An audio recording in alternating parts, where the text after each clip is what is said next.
जागरूक जनतेचे एकमत, आपलं जागृत जनमत।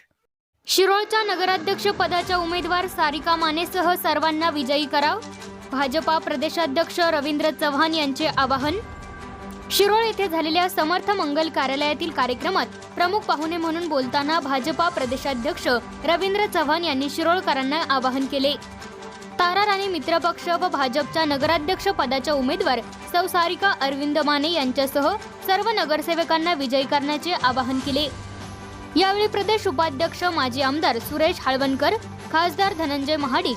विधान परिषद आमदार विक्रांतदादा पाटील, हातकणंगलेचे आमदार अशोकराव माने बापू, पॅनल प्रमुख माधवराव घाटगे, भाजपा जिल्हाध्यक्ष राजवर्धन नाईक निंबाळकर, भाजपाचे डॉक्टर अरविंद माने आदींसह भाजपाचे पदाधिकारी व ग्रामस्थ मोठ्या संख्येने उपस्थित होते। जागृत जनमत न्यूज साठी शिरोळहून संपादक विनोद पाटील। यावेळी भाजपा प्रदेशाध्यक्ष रवींद्र चव्हाण काय म्हणाले ते आपण पुढे पाहूयात। शिरोळ नगर परिषद आणि कुरुंदवाड या दोन नगर परिषदेच्या निवडणुकीच्या प्रचारासाठी उपस्थित सर्व सन्माननीय व्यासपीठ आणि सर्व भारतीय जनता पार्टी आणि तारा राणी या आघाडीचे सर्व या ठिकाणी उपस्थित असणारे सर्व उमेदवार आणि मोठ्या संख्येने उपस्थित असणारे सर्व पत्रकार बंधू, खरं तर मी या ठिकाणी कुरुंदवाड असेल किंवा शिरोळ या भागातील सर्व मतदारांना विनंती करायला इथे आलो की आपण सर्वांनी या ठिकाणी शिरोळमध्ये उभ्या असणाऱ्या आदरणीय सौ सारिकाताई माने आणि त्याचबरोबर कुरुंदवाडीमध्ये नगराध्यक्ष पदासाठी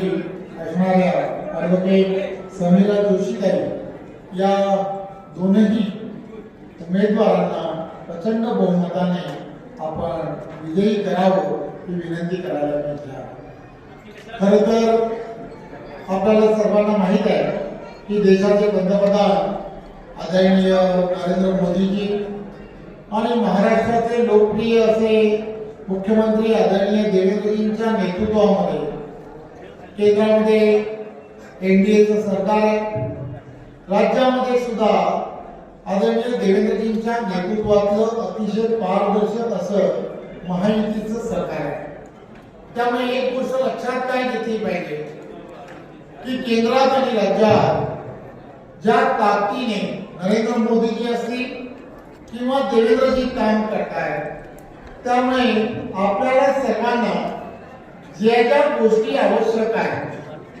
एखादी गोष्ट जी धोरणात्मक असते, ही धोरणात्मक गोष्ट करण्यासाठी आपल्याला सरकारमधील असणारे प्रमुख जण हे फार महत्त्वाचे असतात। सरकारमधील असणारा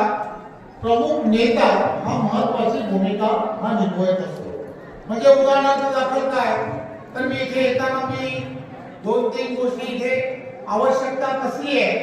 तर इथे असणाऱ्या प्रत्येक नगर परिषदा ज्या आहेत या नगर परिषदा ज्या आहेत या नगर परिषदेच्या आजूबाजूची असणारी गावठाण भाग या सर्व गावठाण भागाचा असणारा विस्तार हा अत्यंत महत्त्वाचा आहे आणि या गावठाण भागाचा जर विस्तार करायचा असेल तर तो मुख्यमंत्र्यांशिवाय कोणीही करू शकत नाही। त्यामुळे माझी आपल्या सर्वांना विनंती आहे की इथलं असणारं मतदान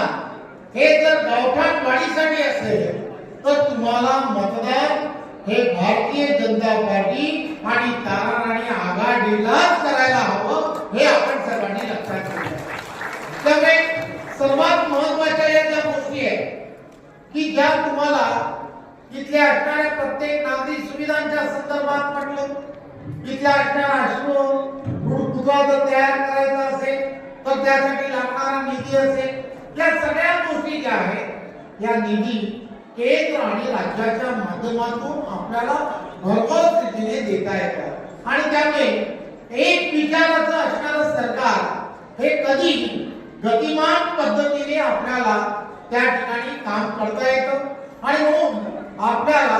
आपल्या विचाराचा असणारा नगराध्यक्ष पदाचा उमेदवार आणि त्यांच्या बरोबर असणारे सर्व नगरसेवक हे जिंकून आणणं हे अत्यंत गरजेचे आहे आणि म्हणून मला आपणा सर्वांना ही विनंती करायची आहे. देशाचे पंतप्रधान नरेंद्र मोदीजी हे अतिशय संवेदनशीलपणे आपण सर्वजण जाणतात की गेल्या काही वर्षांमध्ये त्यांनी केलेलं काम पाहिलं असेल. आपण सर्वांनी पाहिलं असेल की 2014 पासून आजपर्यंत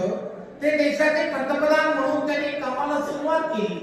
कामाला सुरुवात केल्यापासून त्यांनी संसदेमध्ये ज्यावेळेला प्रधानमंत्री म्हणून कामाला सुरुवात करत असताना संसदेच्या पायऱ्यांवरती नतमस्तक झाले आणि त्यांनी असं म्हटलं की मी जरी देशाचा पंतप्रधान झालो तरी सुद्धा येणाऱ्या काळामध्ये देशाचा प्रधान सेवक म्हणून काम करेल आणि तेव्हापासून सेवा व्हावी वृत्तीने ते सातत्याने काम करताना मोठ्या प्रमाणात दिसतात. आता